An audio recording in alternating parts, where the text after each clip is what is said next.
آج کی اپڈیٹ یہ ہے کہ خیبر پختونخوا اسمبلی کا اجلاس ہوا اور سہیل آفریدی 90 ووٹ لے کر نئے وزیر اعلیٰ منتخب ہو گئے۔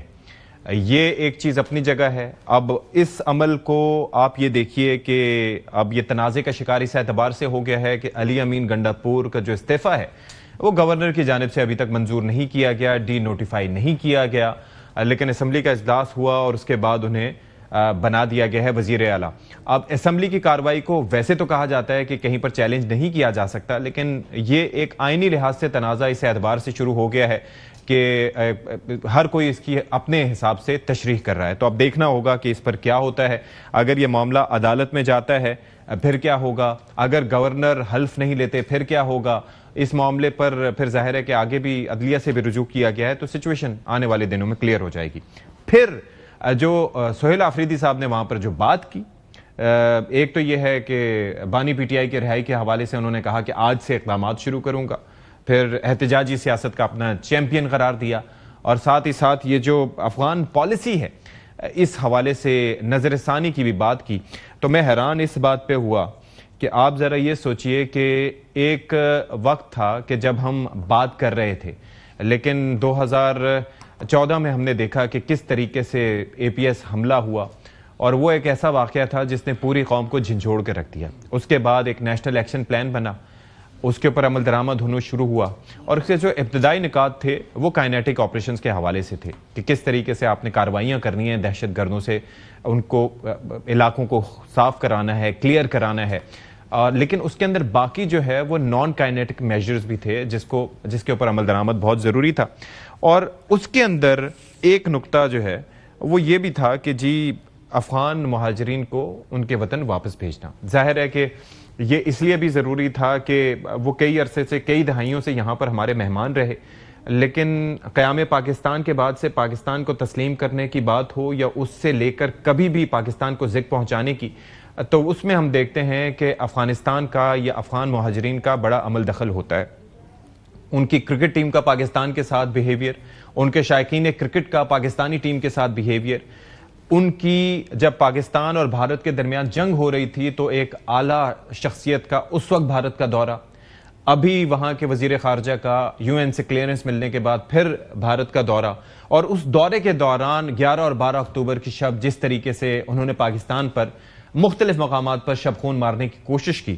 اور اس کے بعد جو انہیں بفٹنگ رسپانس ملا وہ بھی تاریخ نے دیکھا۔ یہ کہا گیا کہ ہم پر حملہ کرنے سے پہلے یا ہمارے ساتھ انگیج کرنے سے پہلے آپ ذرا امریکیوں سے یا سوویت یونین سے پوچھ لیں کہ وہاں پر کیا ہوا تھا، لیکن یہ بتاتے ہوئے بھول گئے کہ اگر پاکستان نہ ہوتا تو کسی بھی طرز کا جواب دینے سے افغانستان قاصر ہوتا، لیکن یہ بات انہیں آہستہ آہستہ سمجھ آئی، اور یہ اس وقت سمجھ آئی جب ہم نے وہاں پر ان کی چیک پوسٹوں پر نہ صرف یہ کہ ان کو تباہ کیا،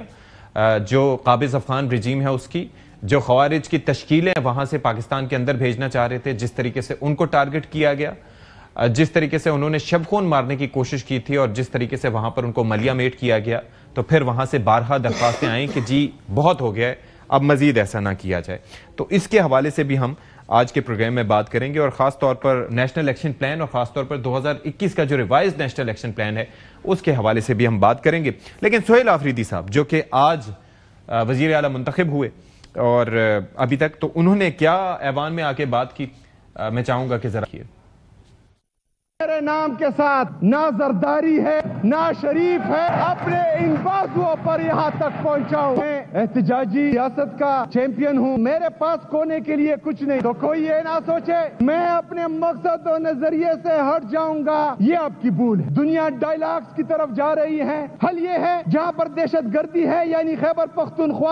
پختونخوا کی گورنمنٹ، ہمارے پارلیمنٹیرین، وہاں کے قائدین، وہاں کے مشران، ان کو آپ نے اعتماد میں لینا ہوگا، تب اس کا حل نکلے گا۔ آپ نے افغان پالیسی پر نظر ثانی کرنی ہوگی۔ اچھا، اس کے ساتھ ساتھ سلمان اکرم راجہ نے جو کہ سچویشن اب کریٹ ہوئی ہے، جس کے اندر تھوڑا کیوٹک سچویشن ہے، سمجھ نہیں آ رہا کہ ہو کیا رہا ہے اس وقت، اس پر انہوں نے کیا رائے دی وہ بھی ذرا دیکھیے۔ ہماری گزارشات چیف جسٹس صاحب نے بغور سنی گورنر صاحب کو کل صبح تک کا وقت دیا ہے کہ وہ اپنی معروضات پیش کریں کہ کیوں وہ اوتھ نہیں لینا چاہتے سہیل خان آفریدی سے، یا کیا وہ اوتھ لیں گے۔ اگر انہوں نے انکار کیا تو پھر چیف جسٹس صاحب کا یہ استحقاق ہوگا، یہ قانونی اور آئینی فرض ہوگا کہ وہ کسی اور شخص کو کہیں کہ وہ سہیل خان آفریدی سے حلف لے تاکہ وہ بطور وزیر اعلیٰ کام شروع کر دیں۔ D G S P R نے جمعے کو پشاور میں ایک پریس کانفرنس کی اور ایک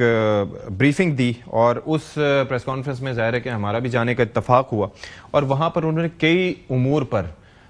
جو پالیسی تھی اس کو بیان کیا اور خاص طور پر اپنی رائے کا اظہار بھی کیا۔ ایک معاملہ تھا اسٹیٹس کو کا، اور یہ جو خارجین ہیں، خوارج ہیں، ان کی سہولت کاری کا۔ اس سے متعلق انہوں نے کیا کہا، ذرا دیکھیے۔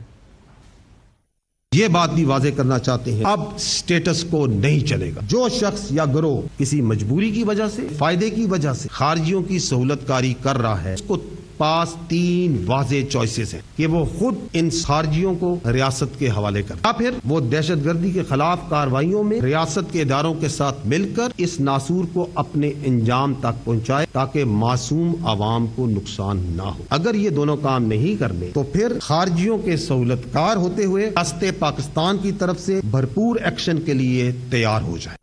اچھا، دوسرا انہوں نے تذکرہ کیا نیشنل ایکشن پلان سے متعلق کہ اس پہ عمل درآمد نہیں ہو رہا، وہ بھی ذرا دیکھیے۔